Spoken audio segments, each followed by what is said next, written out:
Ejakulasi tertunda itu seperti apa? Ejakulasi tertunda itu merupakan suatu kondisi tidak bisa mengalami ejakulasi walaupun sudah terangsang secara cukup. Jadi ejakulasinya itu butuh proses yang lebih lama. Memiliki stres, kelelahan, jadi itu mempengaruhi juga ke proses ejakulasi.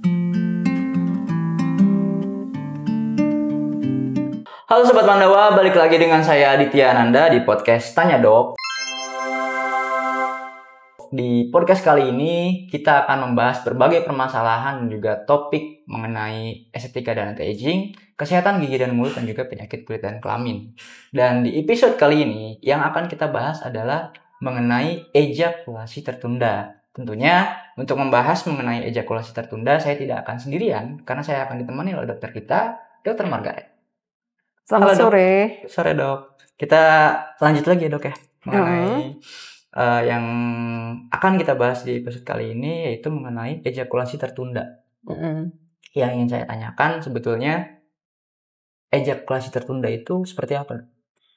Ya. Jadi ejakulasi tertunda itu merupakan suatu kondisi di mana pria tidak bisa mengalami ejakulasi walaupun sudah terangsang secara cukup dan pasangannya itu sudah siap ya. Jadi tidak bisa ejakulasi di saat sudah mendapatkan rangsangan yang cukup. Jadi ejakulasinya itu butuh proses yang lebih lama seperti itu. Mengenai ejakulasi tertunda berarti akan berdampak pada kualitas hubungan si pasangan tersebut? Tentu.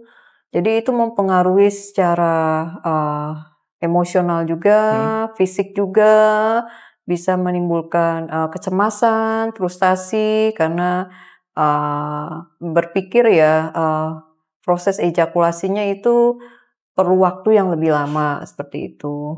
Sebetulnya yang menyebabkan seorang pria atau laki-laki mengalami ejakulasi tertunda tuh pertama apa Dok penyebabnya, dan juga faktornya apakah fisik saja atau ada juga faktor psikologis atau seperti apa?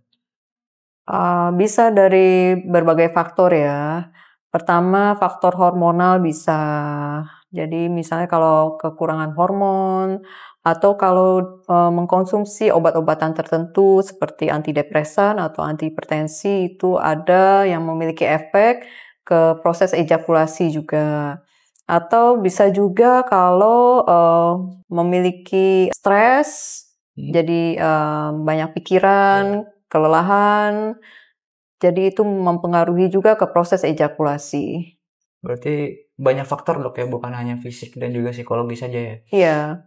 Kalau untuk cara menanganinya Dok, supaya seorang pria atau laki-laki tersebut sembuh nih ejakulasi tertundanya, biar hubungannya semakin harmonis lagi sama pasangan itu gimana?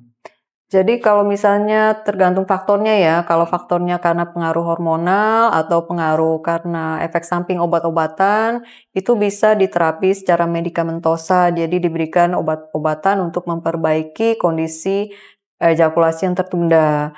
Kalau misalnya penyebabnya karena faktor psikis, jadi itu perlu psikoterapi juga, jadi psikoseksual terapi untuk memperbaiki kondisi psikisnya.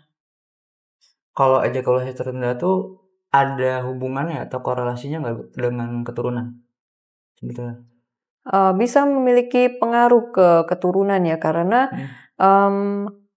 pertama untuk proses ejakulasinya sendiri perlu waktu yang lama. Jadi untuk pengeluaran cairan spermanya perlu waktu yang lama, bisa berpengaruh secara tidak langsung ya.